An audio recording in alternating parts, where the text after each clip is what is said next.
Steve is one of the most unique and notorious figures in all of Minecraft, but where did he come from and what's the backstory of how Steve came to be what we know him as today? Well, just like where every baby comes from, Steve was brought into life as a little infant after his parents ate some wheat a long time ago. But the Minecraft world he was brought into was unlike the deserted and empty world we see ourselves in today. It had all different types of people like merchants and explorers who built giant civilizations, as well as all of the structures scattered across the world we see today. A society like this would seem like a great place for Steve to grow up in, except for the fact that class 5 war crimes were committed every day. The world Steve lived in was not on peaceful mode, and different nations fought each other constantly for more land and power. One day, one of the nation's leaders decided to do the unthinkable and created a super weapon known as the End Portal. They created this portal with the plan to bring the Ender Dragon into the overworld and use it as a weapon, but the dragon ended up being way more powerful than they anticipated and was far beyond control, as it started going from nation to nation, destroying anything and anyone that stood in its path. And this, my friend, is where baby Steve's story gets a lot more interesting. Hurry up and buy the apples, honey. Steve must be getting hungry. Okay. Just take 4 apples. That'll be 10 emeralds, sir. What the hell? What? Boy, you trying to scam me or something? Wait, you guys hear that?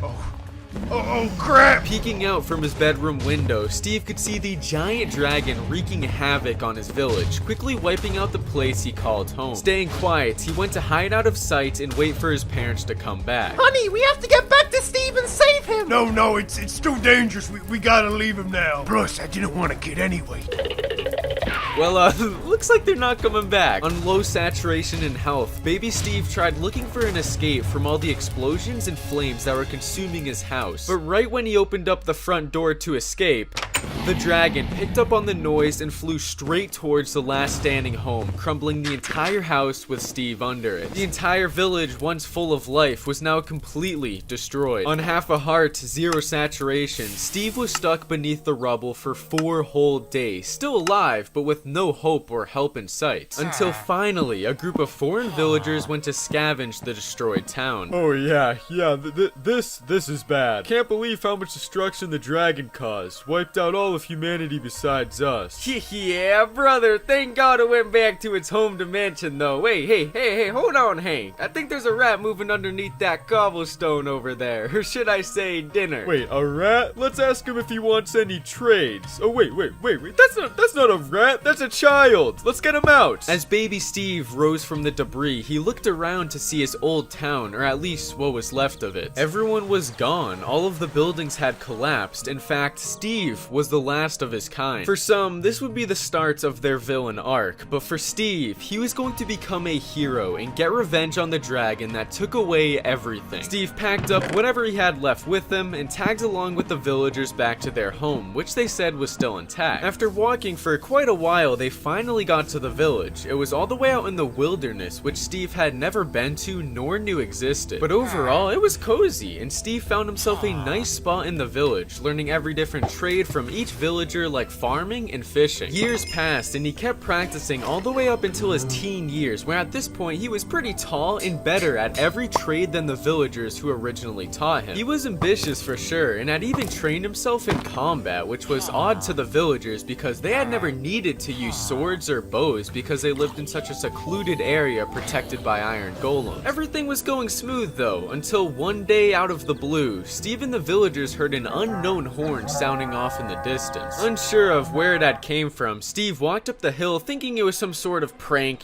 some kids, but oh my god, that is a lot of pillagers! Steve ran back to the village yelling at everyone to get inside. These villagers had become his only family and he needed to protect them at all costs. The pillagers quickly entered inside the village, guns blazing against the iron golems, who were putting up a fight, but from the outside it seemed that the golems were outnumbered. As the pillagers started to attack the villagers in their home, Steve built up the courage to jump into battle and let loose, taking down every Vindicator and Ravager that came at him. The pillagers couldn't believe their eyes. They were expecting an easy fight, but this teenager in blue was the biggest PvP sweat they had ever met. Looking back towards the center of the village, Steve saw one of the villagers getting attacked by an evoker. But this wasn't any ordinary villager, it was Hank, the villager who had rescued him from death years ago and was the closest thing to family Steve had. So he quickly ran to save him, taking down every pillager in his path and finally the last evoker. But as he looked down to see Hank, he realized he was already too late.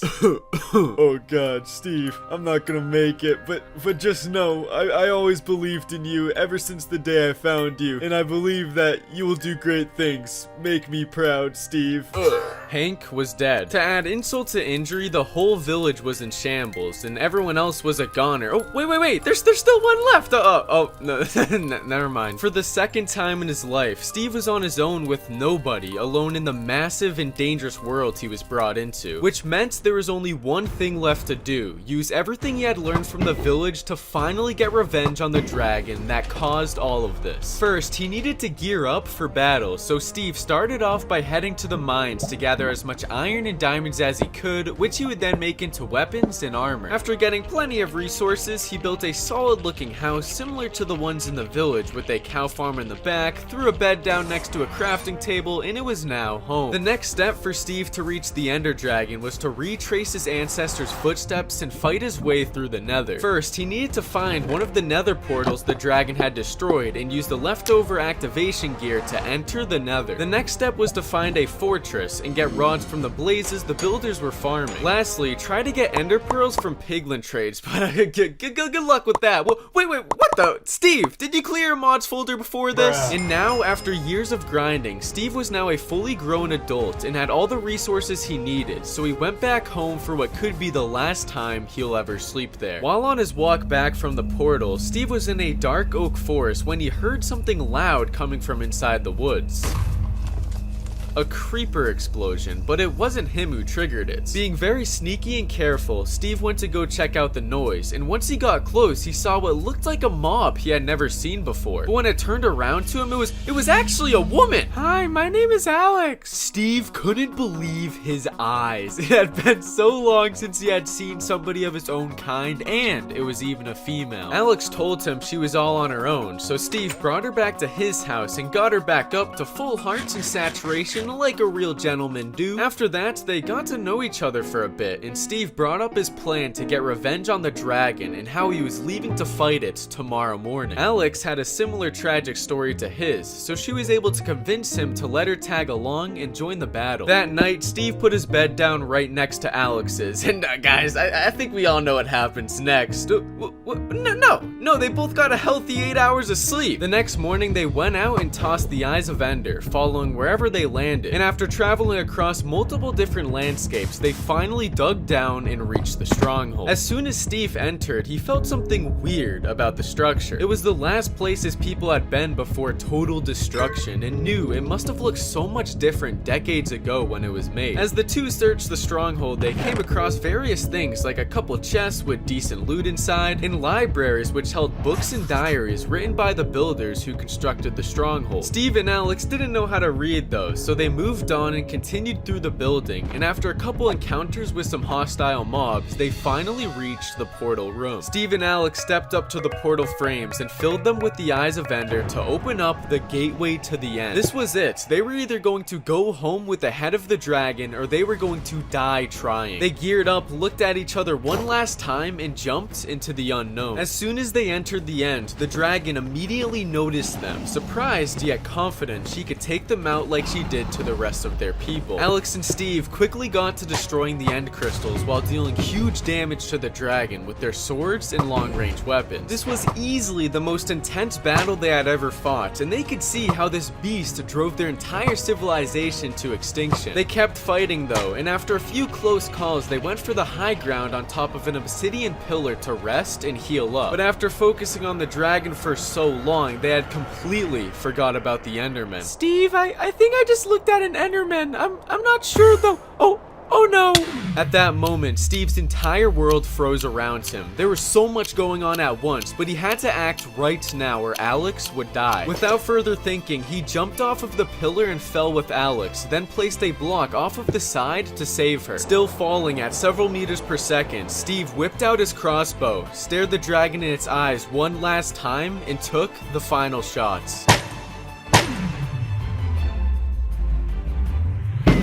It was a direct hit, and Steve smiled at what he had done while he slowly started to take damage from the void, and then it went dark.